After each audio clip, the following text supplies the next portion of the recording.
सत्य को खोजने वाले आप सभी साधकों को हमारा नमस्कार।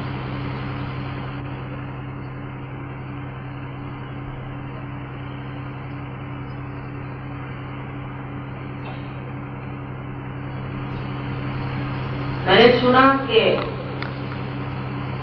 नोएडा से उत्तर में भी, यूरोप में भी, पश्चिम में भी हर तरफ सहज की लहर दौड़ पड़ी। बड़ी कमाल की बात कि इस इलाके में रहने वाले लोग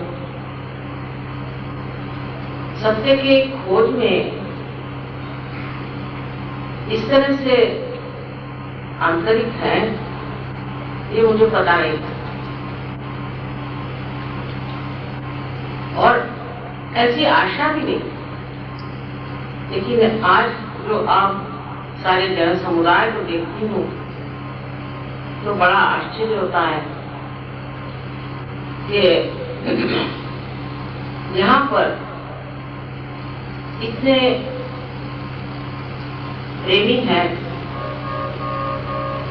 जो अपना आत्म साक्षात्कार पाना चाहते हैं और अपने अंदर का जो ज्ञान है उसे प्राप्त करना चाहते हैं।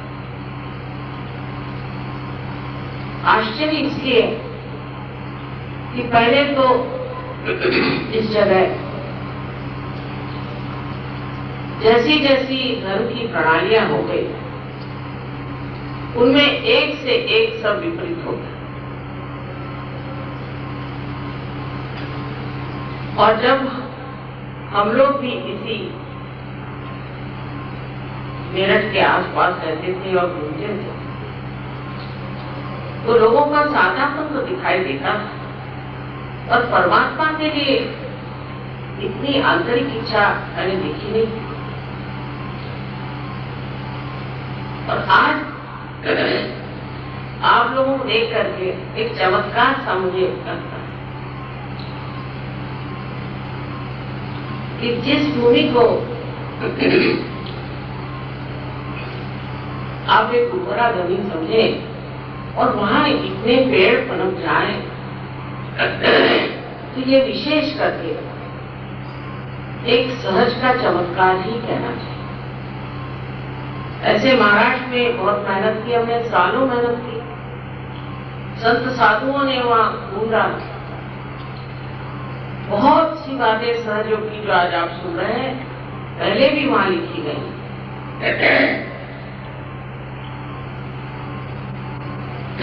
लेकिन वहां इस तरह से काम नहीं हो पाया, इतना गहरा काम नहीं हो पाया। ये गहरा काम सिर्फ इसी जगह होना था, इसी नोएडा के आसपास। कुछ समझ में नहीं आता ये सब कैसे हो गया। और ये सब देख करके अभिभूत हो जाते, दिल भरा। तो समझ में नहीं आता कि क्या करें और क्या न करें।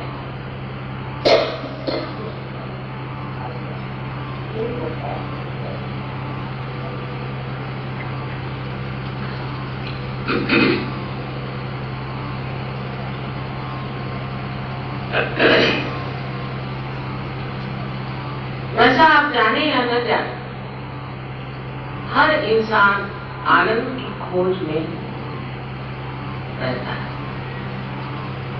जिस चीज से उसे सुख मिले उसमें रहता है।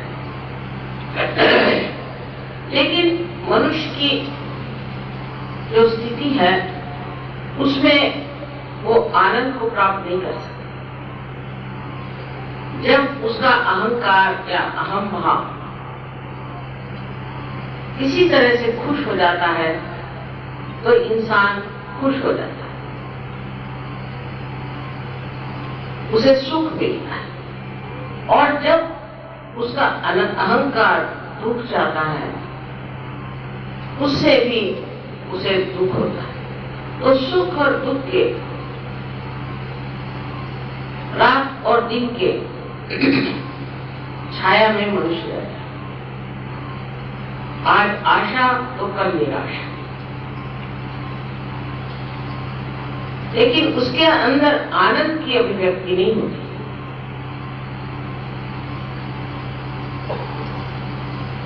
जो सुख और दुख वो अपने अहंकार से प्राप्त करता है, वही अपने संस्कारों से भी प्राप्त करता है।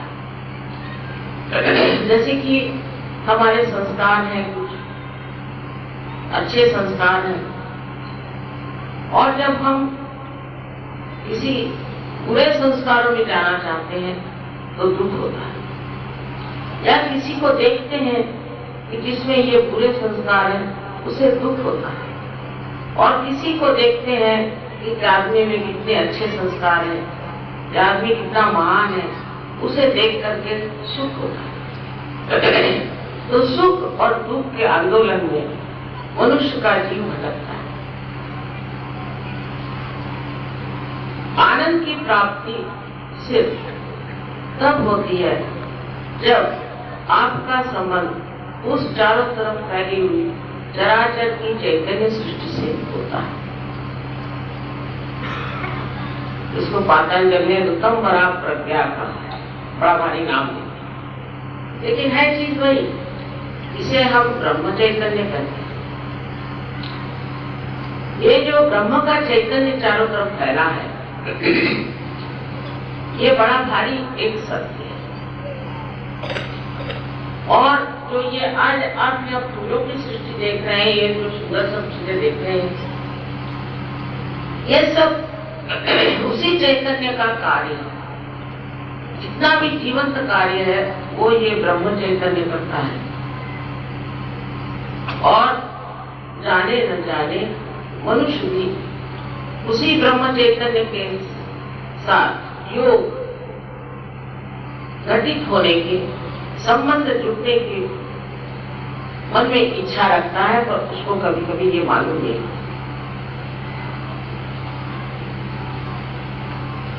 दूसरे सत्य ये है कि मनुष्य जो आज ये सुख दुख के झमेले में बैठा हुआ है, और जो ये अपने शारीरिक, मानसिक और बौद्धिक, आर्थिक सब चीजों से पीड़ित है, और इसको मानता है कि ये सब कुछ मेरी चीज है, वो असल में शुद्ध आत्मा है। ये सिर्फ उपाधियां हैं।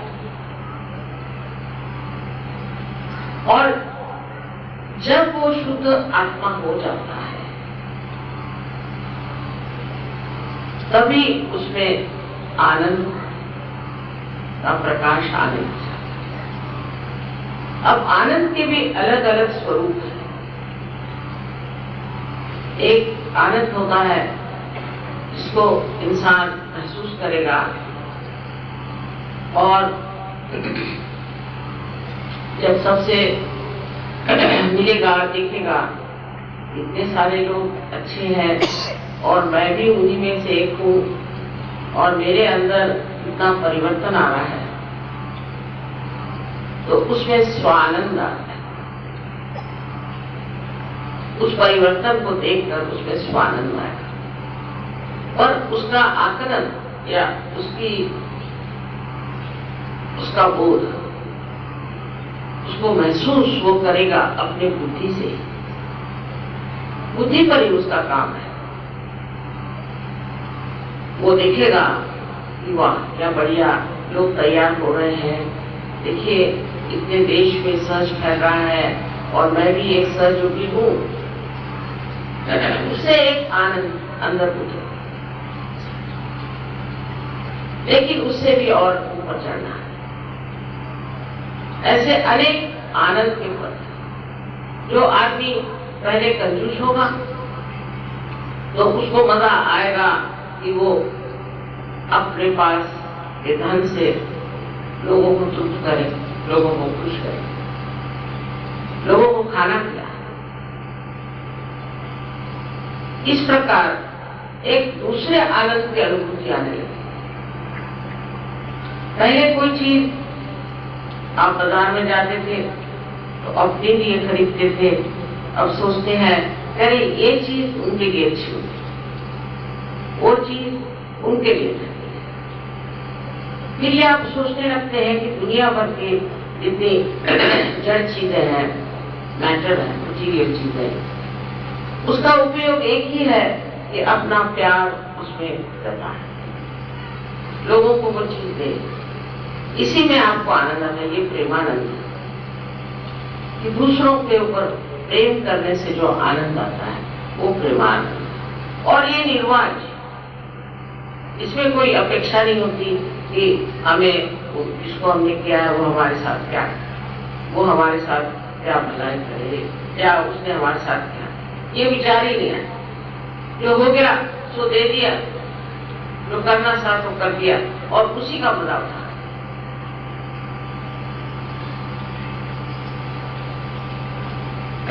उसके बाद बहुत से कलाकारों में एक नया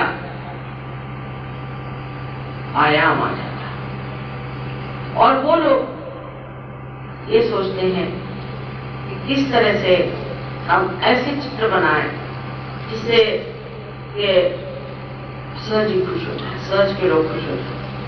अब वो चित्र जरूरी ऐसे होने चाहिए कि उसमें से चैतन्य बहना चाहिए। अगर उसमें से चैतन्य नहीं बहेगा तो खुश नहीं होगा। फिर ऐसा चित्र अगर उनसे बन जाए किसी कलाकार से जिससे कि चैतन्य बहेगा, तो वो फिर उस कलानंद में बैठा बैठा उसको ये चिंता नहीं है कि मैंने कितनी मेहनत की, मैंने क्या किया, मैंने किस चीज को उठाया, किस चीज को इसमें डाला, कितने रुपए मैंने खर्च किए, कुछ नहीं। उसको ये लगता है चलो ऐसी चीज बन गई जिसमें से चैतन्य की लहरी आ गई। तो उस दर्पण को देख करके अंदर उसके ऐसी भावना आती है कि मैं भी कुछ हो गया हूँ, जो मेरे हाथ से जो चीज बनती है उसमें से चैतन्य। आज भी ऐसे बड़े बड़े कलाकार हो गए जिनके चित्रों में से चैतन्य की लहरियां आती और बहुत सुंदर ऐसा वातावरण वो निर्माण करते हैं। लेकिन इसकी जानकारी जब तक आपके हाथ में चैतन्य नहीं होंगे आप जान। और इस तरह के नए आयाम में हर कलाकार एक नई भूमिका ले लेता है। और जो कलाकार भी नहीं, वो भी मैंने सुना है बहुत से लोग कि जिन्होंने कभी कविता तो क्या कोई गद्य काव्य भी नहीं लिखा है, वो एकदम कविता बनाने लगता है और बड़ी बढ़िया गहरी कविता है और ऐसे छंद में और ऐसे गीतों में वो बसा देते हैं कि वो खुद हैरान है कि हमने कभी लिखा ही नहीं और हमें कभी मालूम ही नहीं और ये पता नहीं किसने लिख दिया, ये कैसी सुंदर चीज है। और उसके गाने में जैसे अभी यहाँ लोग गा रहे थे इतने आनंद से झूम झूम, क्योंकि उसके अंदर की जो चेतन शक्ति है, चैतन्य है, वो आपको आनंद देता है। और ऐसे कला के आनंद में आप विभोर थे और आप ये भी जान रहे थे कि आप सबको आनंद दे रहे हैं, सबके अंदर चैतन्य बह रहा है। हर कला के अंदर से चैतन्य बह सकता है। हालांकि उसको बनाने वाला, चलाने वाला, कहने वाला, गाने वाला ये मनुष्य, लेकिन उसके अंदर से चैतन्य की लहरियां ऐसी निकलती हैं कि जैसे कोई साक्षात मुरली बजा रहा है। इन सब चीजों का सहयोग में बहुत ही बड़ा हमने प्रदर्शन देखा है हर जगह, हिंदुस्तान में नहीं बाहर भी हर जगह कला एकदम से प्रस्फुटित हो गई। बहुत से कलाकार जो हमारे सामने बजाने आए आज दुनिया में विश्व में मशहूर कलाकार हैं, और बहुत से कलाकार खासकर प्रदेश में संगीत में इतना नहीं किंतु कला में पेंटिंग्स में बहुत नाम कमा रहे हैं। इस प्रकार हर चीज में मनुष्य को एक तरह से भी नया आनंद आता है। तीसरे बहुत से लोग जो कार्यशील है, बहुत कार्य में रहते हैं, वो लोग कार्य करते हैं लेकिन बड़ी तकलीफ होती है, श्रम होता है, सोचते हैं ये क्या भला है, कब ये नौकरी छूटे और हम आराम से बैठे, और बड़ी परेशानी। सहयोग के बाद मैंने देखा, कल एक साहब बता रहे थे कि वो रात को 3-3 बजे तक ये झंडे बना रहे थे और ये गेट्स बना रहे थे, ये तोरण लगा रहे थे। अरे मैंने कहा इतने दिन से तुम लोग तोरण लगा रहे हो, थक नहीं गए? कहले नहीं माँ, हमें तो इतना आनंद आ रहा था, बड़ा ही आनंद आ रहा था, और उसी आनंद से हम सब कार्य करते। और कैसा आनंद, हम लोग सब मिलकर के ऐसा लग रहा था जैसे देवी का राज्य का हो रहा है। और न जाने कितने दिन उन्होंने मेहनत की, कितने गेट्स लगाए, आप लोगों ने भी कितनी सजावट करी हुई है। यही मैं सोचती हूँ ये सब प्रेम का ही तो आरोपण है। आप लोगों का जो प्रेम है वही इन सब चीजों में छिपा हुआ हंस रहा है, खुश हो।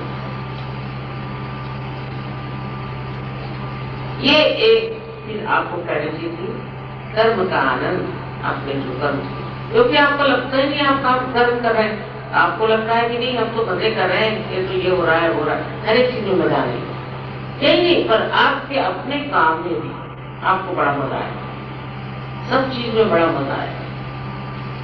और फिर एक सामूहिक आनंद, इस सामूहिक आनंद में आप समूह के साथ, चाहे वो गाना बजाना हो, चाहे मंडप खड़ा करना हो, चाहे पोस्टर्स लगाना हो, पता नहीं क्या क्या किया है, इस किसी चीज में भी आपको बड़ा ही आनंद आता है, क्योंकि ये भी एक बड़ा सामूहिक आनंद। सामूहिक आनंद काफी ऊंची चीज है, उसमें एक दूसरे से ईर्ष्या नहीं होती, कोई ईर्ष्या, और जो कुछ अधिक काम करता है तो उसके प्रति बड़ा गौरव और बड़ी श्रद्धा होगी। इस आनंद से भी एक आनंद और भी है, जो मन ही मन श्रद्धा और भक्ति से आप गदगद हो जाते हैं। ये भी एक नया आयाम भक्ति के अपने अंदर जाग देता है। बहुत से लोग थे वो तो भगवान को भी नहीं मानते थे, और आज सहज में आकर के पागल जैसे नाचते हैं, और रोका नहीं जा सकता, शुरू करके नाचना शुरू कर देते। और तो भाई नाचने क्यों लगे, मैं कहा नहीं जाता हूँ, सारा शरीर जो अंदर से नाचने लगता है। तो नृत्य का आनंद जैसे हो, उस तरह का आनंद आने लगता है। वो ये नहीं परवाह करते कि उनको नाचना आता है कि नहीं आता है, बस एक सारा शरीर आनंद से आलोकित हो जाता है और सब उसी आंदोलन में नाचने लगता है। लेकिन इसके साथ ये नहीं है कि कोई आडंबर, सादगी से सारा काम, उसमें किसी तरह की शिकायत नहीं, और सब आपस में प्रेम से हंसी मजाक करते हैं। मैं तो देख देख के आश्चर्यचकित होती हूँ कि देखिए ये मनुष्य जो कि कल बोलता ही नहीं था, बड़ा ही घूमा आदमी था, आज पता नहीं कैसे एक दूसरों से मजाक कर रहा है, जोर जोर से हंस रहा है, खोल करके बोल रहा है, दिल एकदम खुलता है। और वो इस प्रकार खुलता है कि आप भी नहीं समझ पाते। एक साहब मुझे एक दिन मिलने आए अमेरिका में, अरे माता जी आपने पता नहीं क्या कर दिया मुझे। मैंने कहा क्यों? कहते मैं तो अपने चाचा से इतनी नफरत करता था, तो उसकी शक्ल दिखाई देती थी तो बस गुस्सा चढ़ जाता। और आज वो मुझे मिला तो मैं एकदम लपक के मैंने उसको आलिंगन दे दिया। वो मेरी ओर देखने लगे, क्या वो पागल तो नहीं हो रही? पता नहीं नफरत कहाँ भाग गई, और वो जो गुस्सा था वो तो पता नहीं कहाँ रह गया। और खूब उनको आलिंगन दिया मैंने। अब कहले मुझे अच्छा लगता है, ऐसे मैंने कहा। वो कहा है जी आपकी तबीयत तो ठीक है? कहले क्यों, तुमने ऐसे कभी किया ही नहीं मुझे। तो उस चाचा के आंख से आंसू बने। उसने कहा कि ये क्या चमत्कार है, तुम्हारे अंदर मेरे लिए ऐसा प्यार कैसे हुआ?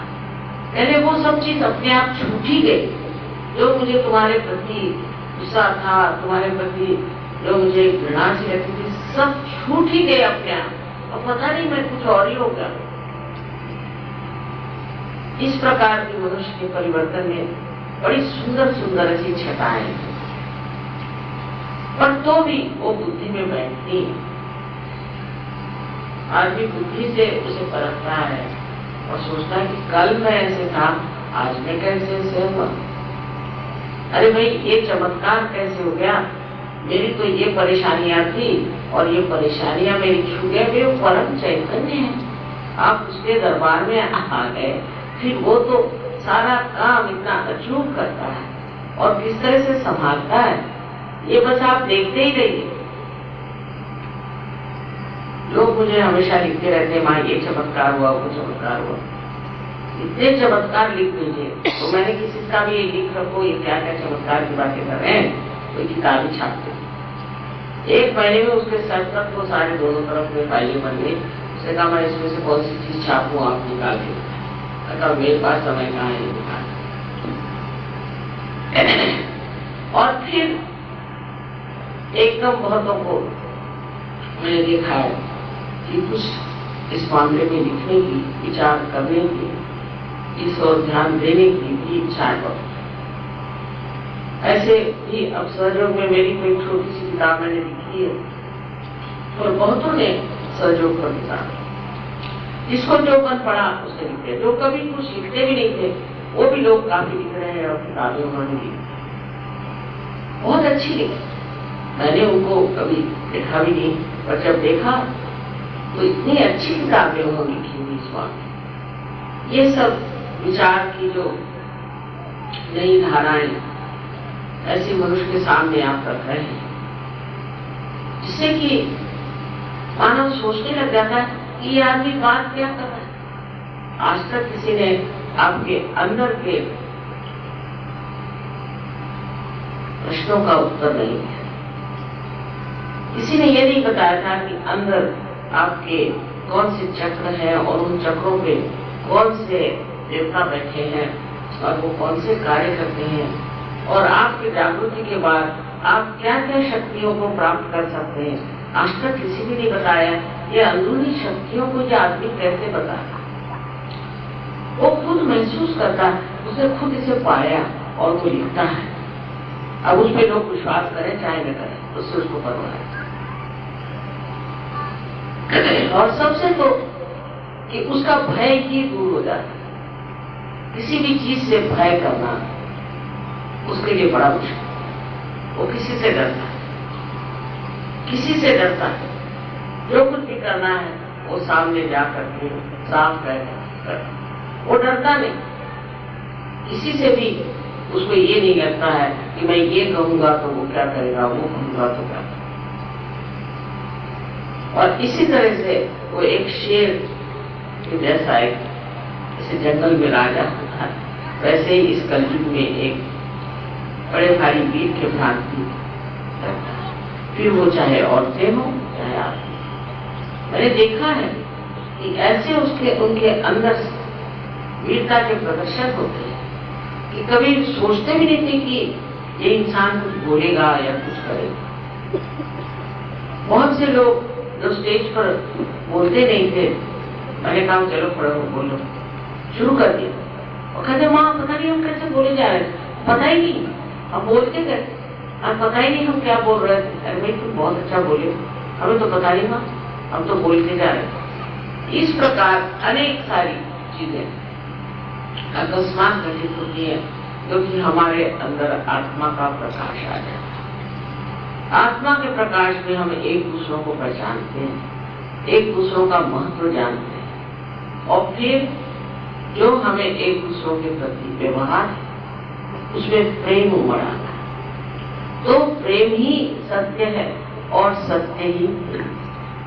जब आप सत्य जानते हैं तब आप ये भी जानते हैं कि आप सारे सृष्टि से प्रेम करते हैं और सारे दुनिया से प्रेम करते हैं। प्रेम ही प्रेम आपको मिलता है और प्रेम ही प्रेम आपको। और अगर कोई आदमी आपको सताए या परेशान भी करे तो वो आपकी चिंता करने की बात है, वो आप परम चैतन्य पे छोड़ देते हैं कि इनको समझ।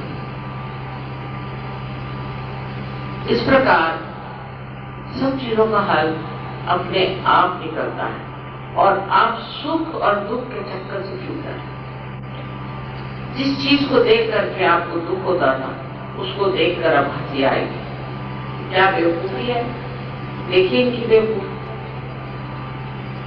यहां तक मैंने देखा है कि अगर कोई ईसाई होगा और वो समझ में आ जाता तो ईसाइयों की बेवकूफियां देखेगा, और कोई हिंदू होगा और वो अगर समझ में आ जाएगा तो हिंदुओं की बेवकूफियां देखेगा।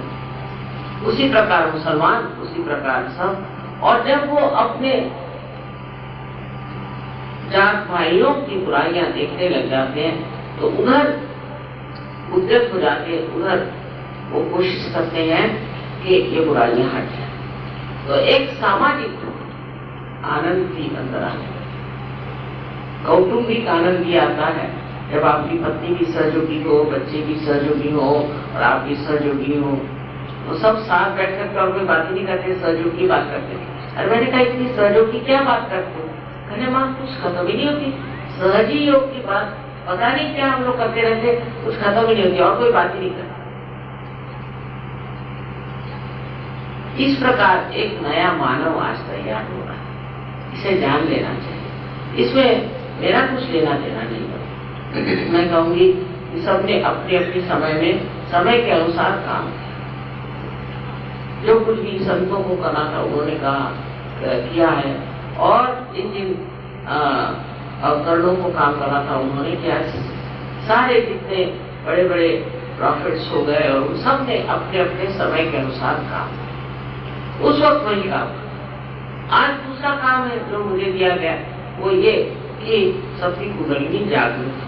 मैं नहीं करती, ये भी सोचना कि मैं करती हूँ, ये भी गलत बात। आपकी हो जाती है मेरे सामने। मुझे तो कभी ऐसे नहीं लगता कि मैं कुंडलिनी को जागृत करती, कुछ हो जाता है, क्योंकि कोई ऐसी बात जरूर है कि जिसके वजह से मेरे सामने आपकी कुंडलिनी जागृत हो जाए, फोटो के सामने भी हो जाए। और ये कैसे क्या होता है, सब कुछ क्या है, इसके बारे में आप सोचते भी, बस उसी में फिर आप मगन हो जाते हैं। और आप में जो दूसरा आनंद, जो बहुत बड़ा आनंद है, इसीलिए हम कहना चाहिए कि निरानंद आपके अंदर आ जाता है जब आप इसके बारे में सोचते हैं। आनंद सोचिए, सोच विचार, तब आपकी पूर्णता। जब आप आनंद में ही बैठे हुए हैं तब आपकी पूरी तरह से पूर्णता होती है।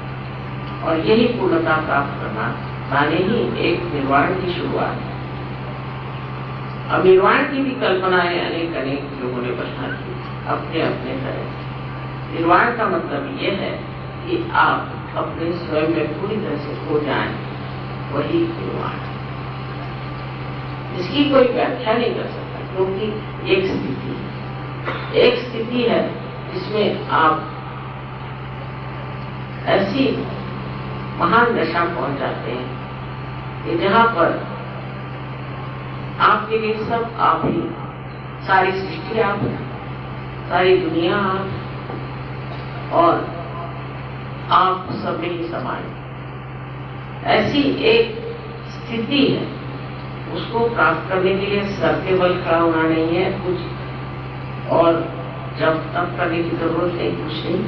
ये अपने आप एक बार जागरण हो जाए तो जैसे पेड़ अपने आप बढ़ता है, उस तरह से ये स्थिति आती है। आज मुझे ये कहना है कि सिर्फ याद रखना चाहिए। ये स्थिति आते और रास्ते में बहुत सी अड़चने आ सकती। एक चीनी लाओ त्से करके बहुत बड़े कवि लोग हैं, लेकिन वो बड़े भारी साधु थे और बड़े प्रचार थे। उन्होंने ताओ करके एक धर्म लिखा, इसका मतलब वो जो है ताओ। अब वो उन्होंने जो एक यांगसी रिवर है उसका वर्णन किया। मैं भी उस रिवर से गई थी देखने के लिए, तो वाकई में हर 2-3 मिनट बाद उसका सीन बदलता और इतने सुंदर सुंदर पेड़ और इतने सुंदर सुंदर पहाड़ जो कि चाइनीज लोग अपने चित्रकारी में इस्तेमाल करते हैं, सब उसकी प्रेरणा वहीं से आती है। पूरी समय 24 घंटे में उसके पास बैठे। उनका कहना यह है कि इस नदी से जब प्रवास कर रहे हैं उसमें बहुत से भंवरे भी हैं और उसमें बहुत गोल गोल ऐसी जगह बनी हुई है जहाँ से आपको घूम के जाना पड़ेगा, क्योंकि वहाँ पथरीली जमीन है। ये सब समय के करना। और फिर उसके बाद में इधर और उधर इतने बढ़िया सीन्स हैं, इतने बढ़िया पेड़ लगे, उनको देख करके आपका मन उधर लग जाएगा। मन करेगा कि उतर जाए या सोचेंगे कि इसे प्राप्त कर लें, तो उधर नहीं देखना, आप सीधे जाए। जब समुद्र नजदीक आ जाएगा तो नदी अपने आप बढ़ जाएगी और अपने आप उसके जो किनारे दूर हट जाएंगे और आप नदी के समुद्र में समा जाएंगे। और वास्तविक ऐसे ही अपने जीवन में भी ये कुंडलिनी के मामले में होता है। कुंडलिनी जब चढ़ने लग जाती है तब उसमें कहीं कहीं रुकावटें कार्य शक्ति में भी रुकावटें आ सकती हैं और कार्य प्रणाली में भी, मतलब कार्य करने के ढंग पर भी। जैसे कि कोई आदमी एक काम कर रहा है, हो सकता है कि उस काम करते करते उसके अंदर कोई न कोई चक्र का काम आ जाए। इसलिए सहयोग में मनन करना जरूरी है। उसके लिए ये जरूरी नहीं मनन करने के लिए कि आप घंटों बैठे हैं, ऐसे नहीं। शाम को एक 10 बजे समझ लीजिए सोने से पहले आप 10 मिनट के लिए ज्यादा से ज्यादा थोड़ा सा मनन कर लें और सवेरे बाहर जाने से पहले आप मनन कर लें, तो आप बिल्कुल शांतिपूर्वक आगे बढ़ सकते। और पहले ये देख लेना चाहिए कि हमें कौन सा दोष है। अपने अंदर बहुत से दोष होते हैं और उनमें से कौन सा दोष है जिसके कारण हम नहीं चढ़ पाते, जिसके कारण हम नहीं प्राप्त कर पाते। इसको बिल्कुल शांतिपूर्वक देखा चाहिए। अपने से नफरत करने की जरूरत नहीं, अपने से कुछ लांछन लगाने की। आप समझ लीजिए हमारी साड़ी में दाग पड़ गया तो ठीक है, ये दाग पड़ा हमें दिखाई दे रहा है, इसे अब साफ कर देना। कोई ये तो नहीं सोचते कि ये दाग पड़ गया तो हम बहुत खराब हो गए, कुछ भी नहीं, ये तो बाह्य पीछे। तो जो कुछ भी दोष है वो सब अपने आप गिर जाते हैं अगर आप उनकी ओर देखें कि ये मैं नहीं, ये कोई और चीज। और इस तरह से जब ये दोष नष्ट हो जाते हैं तो आप एकदम शुद्ध स्वरूप होते हैं, शुद्ध आत्मा स्वरूप होते हैं। और यही स्थिति को प्राप्त करना और तब आप आनंद को प्राप्त। इस आनंद की हर एक अलग अलग अनुभूतियां आते भी रहती है और वो बुद्धि पर है, वो एक स्थिति हो जाती है जहाँ मनुष्य आनंद में ही जमा रहता है और सब चीज को देखता है एक नाटक जैसे। इसको कहते हैं साक्षी। साक्षी होकर हर एक चीज को देखते हैं। अरे ये हो रहा है ठीक है, वो हो रहा है ठीक है, किसी चीज से वो विचलित है। जो श्री कृष्ण ने सिद्ध प्रज्ञ की भाषा कही है वो ऐसे इंसान, और उन्होंने पहले ही कह दिया कि ज्ञान को प्राप्त करो। ज्ञान का प्राप्त करने का मतलब ये नहीं कि आप किताबें पढ़िए, लेकिन उसका अर्थ यह है कि आप अपने अंदर फंसे हुए ये जो नस है, ये जो सेंट्रल नर्वस सिस्टम है, इस पर इसका बोध होना चाहिए, इस पर जानना चाहिए। जैसे कि एक जानवर है, उसको गंदगी का विचार नहीं होता, मनुष्य को गंदगी का विचार होता है। अब अगर मनुष्य जब कहे कि मैं जानवर हूं तो गलत बात, और जानवर कहे कि मैं मनुष्य हूं तो वो भी नहीं बात। फर्क क्या है? कि इनका जो सेंट्रल नर्वस सिस्टम है मनुष्य का, उसमें बहुत सी सूक्ष्म सूक्ष्म संवेदनाएं आ गई, बहुत सी, जो जानवर में नहीं है। अब इससे ऊंची गति क्या होगी? ऊंची गति होगी कि जैसे एक कुत्ते से आपने ये फर्क है कि आप गंदगी जानते हैं, वैसे ही सूक्ष्म गति ये होती है कि आप जानते हैं ये पाप, ये बुराई, इसको करने का। जो चीजें आपको सर्वनाश की तरफ ले जा रही वो गलत है, क्योंकि आपकी स्थिति ऊंची हुई, आप एक महान स्थिति में आ गए हैं जिसमें से आपके अंदर ये संवेदन आया है, ये गलत है, ये असहज है, इसको छोड़ो। वो अपने आप ही छूटता है, बुद्धि से नहीं छूटता है। यही फर्क है कि निरानंद में बुद्धि से नहीं छूटता है, वो निरानंद के ही आश्रय होता है। इसमें आनंद ही नहीं छोड़ो, इसमें वाइब्रेशन नहीं छोड़ो, जिसमें वाइब्रेशन नहीं वो चीज हमें चाहिए नहीं, ये बात आपके अंदर आने लग जाती है, क्योंकि उससे वो आनंद ही नहीं आता, इसलिए वो चीज आप छूटते भी नहीं और उसको मानते। इसके लिए कोई बड़े बड़े यूनिवर्सिटी में जाने की जरूरत नहीं, या बड़े वेद और ये और वो पढ़ने की कोई जरूरत नहीं। ये मनुष्य की एक स्थिति है। कोई वेद पढ़ के या कोई बाइबल पढ़ के तो हम इंसान नहीं हुए। एक अंदरूनी जो निसर्गतः, इसको कहना चाहिए कुदरती तरीके से, जो हमारे अंदर आज एक मनुष्य की स्थिति है, वही कुदरती तौर पर ही फिर वो ऊंची स्थिति हो जाए। उसके लिए कोई भी आलम्बन नहीं चाहिए, कोई आरोपण नहीं चाहिए, सीधे सीधे आप उस दशा में पहुंच सकते और उसको आप प्राप्त कर सकते हैं। और ये आपका हक, हर एक साधक का ये हक है और इसकी पूर्ति होने का यही समय है, और आप उसे सब लोग प्राप्त करके और फिर जानिए कि आप क्या है। तब आपको समझ में आएगा कि आप कितने गौरवशाली हैं, आप कितने शक्तिशाली और आप कितने प्रेममय हैं। और सबसे बड़ी चीज आप जानिएगा, केवल सत्य है, केवल सत्य, एब्सोल्यूट ट्रूथ जिसको कहते हैं। आज तक लोग जो है अपना अपना बनाया है, फिर पता हो जाता है पूरियों सत्य क्या है, जिससे चैतन्य आए वही सत्य है, बाकी सब असत्य। और ये सब चीज आ जाने के बाद धीरे धीरे आपको अपने ऊपर विश्वास होने लग जाता है और इस चैतन्य पर भी विश्वास होने लगता है, और इस प्रकार आपका जीवन एक दूसरे स्तर पे आ जाता है। बहुत से लोग इस कलयुग में इस स्थिति में आएंगे, ऐसा मुझे लगता है। तो पहले इतनी उम्मीद नहीं करती थी, और अब सोचती हूँ कि दूसरी दुनिया ही बन रही है, और उस दूसरी दुनिया में मनुष्य जब पहुंचेगा तब आपका समाज का तो कल्याण होगा, आपके घर का कल्याण होगा, आपके देश का कल्याण होगा, और सारे विश्व का कल्याण इसी एक विशेष समय है और एक विशेष कार्य है जिसमें आप सब सम्मिलित हुए। सब लोगों को इसमें आ जाना चाहिए, जितने लोगों को मिल जाए उनको आप जोड़ते चलिए और उनके प्रश्न सब हल हो जाए। इतना ही नहीं, वो समझ में आ जाएगा कि मनुष्य के इस स्वरूप में हमें क्या होना है, क्या प्राप्त करना, हमारे जीवन का क्या अर्थ है।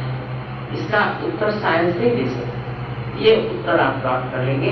और जब आपको अपने कार्य का लक्ष्य मालूम हो जाएगा, तब आप देखिए कि आप आनंद विभोर हो जाएंगे। नोएडा का ये देख करके मैं बड़ी वाकई में इसलिए सोचती हूँ कि सर्च के चमत्कारों में से ये भी एक बड़ा भारी चमत्कार है। गांव में जाना और वहाँ सब लोगों को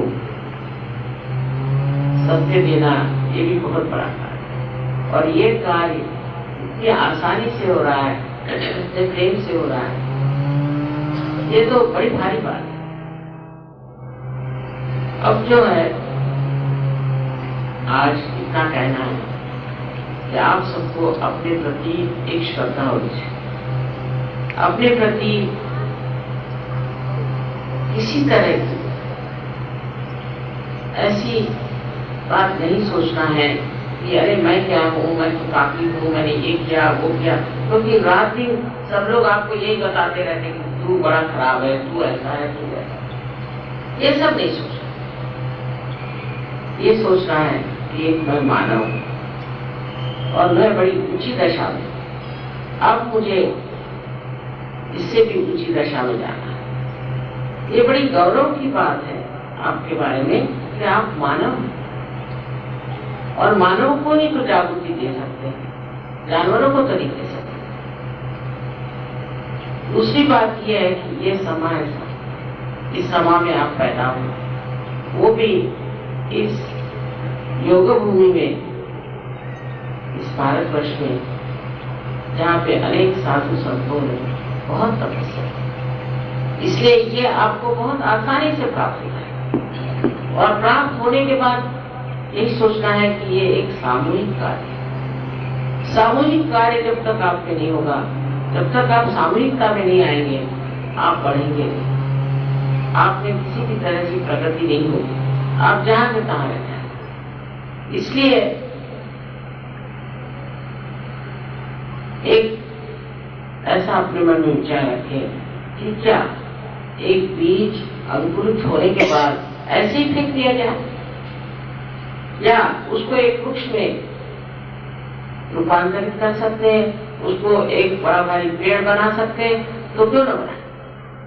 और आसानी से, सहज सरल, उसके लिए कोई पैसा नहीं फेंकना, उसके लिए कोई सर के बल नहीं दौड़ना, सिर्फ सामूहिक में आना। जैसे कि हमारा एक नागपुर कहीं लड़की की, तो क्या वो बढ़ेगा? जब तक उसका शरीर से संबंध नहीं होगा, वो बढ़ नहीं सकता। इसी प्रकार ये एक सामूहिक जीवन संस्था है, और उसमें आपको सामूहिकता में आना चाहिए। उसे देखिए, आपकी बीमारियां, आपकी तकलीफें, आपकी परेशानियां सब दूर हो जाए, इसमें कोई शंका नहीं। बस अपने ऊपर विश्वास रखें और जानिए कि आज आप सबको आत्म साक्षात्कार मिलने वाला है। पहले तो जागृति होगी और आपके तालू से ठंडी हवा आएगी, किसी किसी के गर्म आए, कोई अलग, और आपके हाथ में भी पहली मरतबा ठंडी ठंडी ऐसी हवा लहरें आएंगी, जो कि ये परम चैतन्य है, और आप आश्चर्यचकित होंगे कि ये कैसे हमें प्राप्त है। लेकिन इसमें एक ही बात है कि मैं इसकी जबरदस्ती नहीं कर सकती, जबरदस्ती नहीं हो सकती। अगर आप इसे नहीं चाहते हैं तो आपके लिए बेहतर है कि आप चले जाएं, और जिनको इसकी जरूरत है और जो इसे चाहते सर आंखों पर, उनके लिए सारी सृष्टि तैयार बैठी हुई है। चैतन्य की सृष्टि आपको पार कराती है। आप लोग तो बहुत आसान है, परदेश में बहुत तकलीफ होती है, यहाँ तो बहुत आसानी से लोग सब पार हो जाते हैं। अगर आप में से कोई जाना चाहे बाहर, कोई अगर जाना चाहे तो चले जाए। इसमें ज्यादा 5-10 मिनट लगे, बस 5-10 मिनट। और आप सब विश्वास रखें कि आप सबको आत्म साक्षात्कार हो सकता है। अपने भूतकाल को, अपने गए बीते दिनों को एकदम भूल जाइए, और अगला दिन तो है ही नहीं स्वतंत्र, आपको वर्तमान में आना है। इसलिए कृपया आप भूल जाए, उसकी सोचिए नहीं, कोई सा भी मंत्र न कहें, कुछ न कहें, और अपने विचारों को भी रोकिए नहीं। अपने आप कुंडलिनी सारा कार्य कर ले। वो आपकी माँ है, सबकी अलग अलग माँ है, और वो आपके बारे में, आपके पूर्व जन्म से लेकर के आज स्थिति तक सब कुछ जानते हैं। इसलिए आप किसी भी तरह से अपने में कोई दोष न देखें, अपनी बुराइयां न देखें और अपने ऊपर पूर्ण श्रद्धा विश्वास रखें और आपको साक्षात्कार को प्राप्त हो।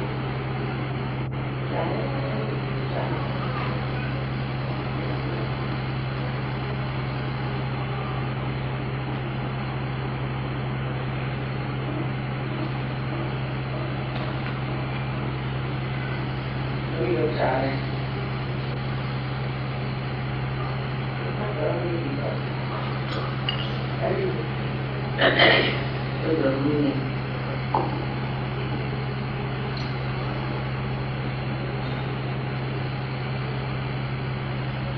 आप सब लोग तशरीफ रखिए, बैठ जाए तो अच्छा रहेगा। कहीं भी बैठ जाइए, आगे पीछे प्लीज भी सीखे।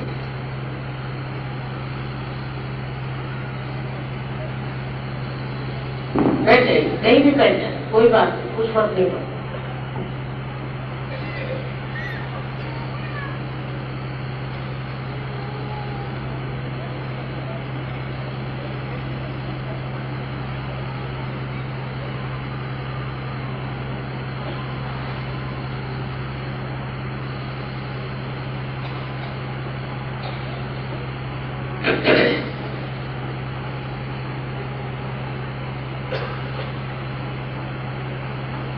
अब दोनों हाथ आप मेरी तरफ इस तरह से,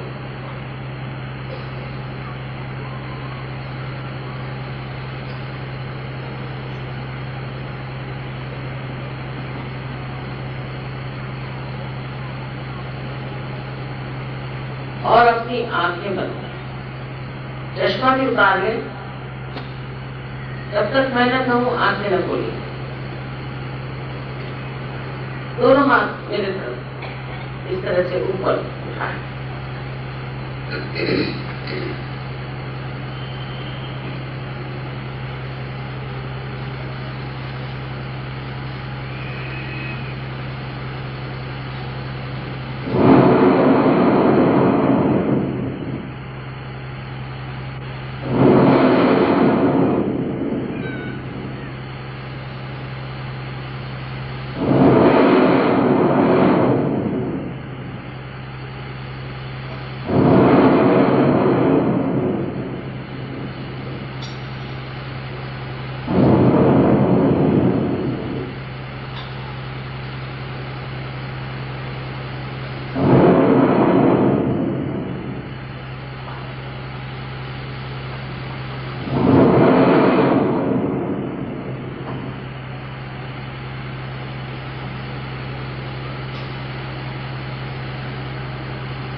अब आंखें खोल, प्लीज ओपन योर।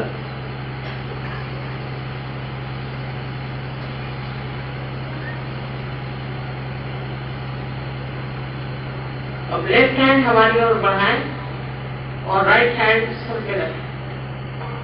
शुगर नहीं, ऊपर, शुगर नहीं, ऊपर रखें।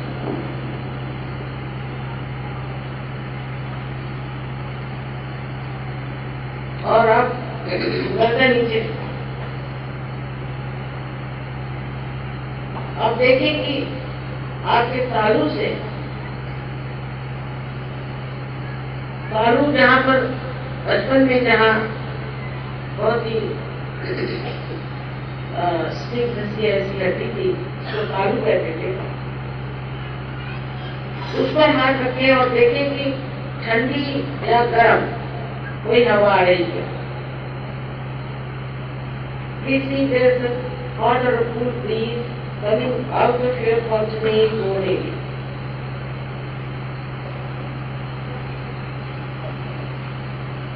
अब दूसरा हाथ मेरी ओर का,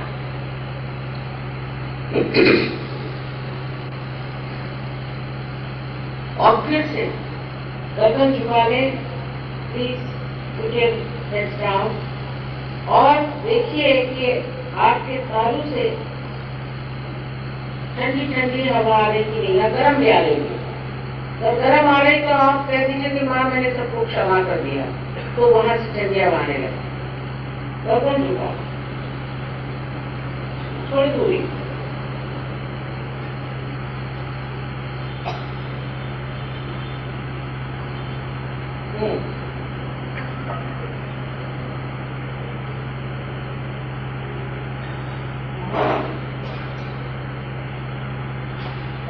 अब एक बार और लेफ्ट हैंड मेरी ऑफ करें और राइट हैंड से देखें कि कोई ठंडी या गर्म ऐसी हवा की लहरें आपके बालों से आ रही है।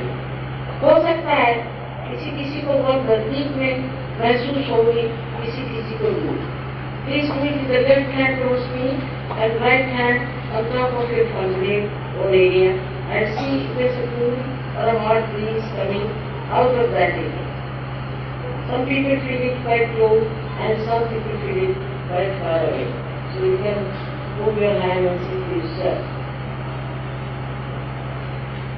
Bend your legs, bend your legs. Sir झुका दे।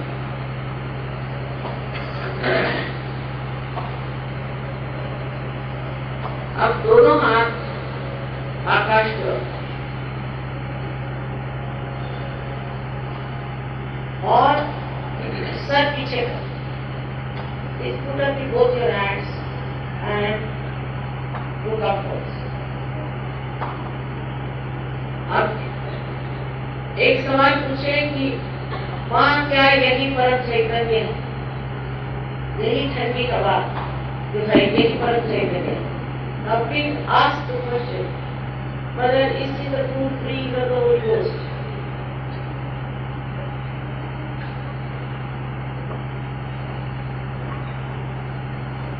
अब आप लीजिए।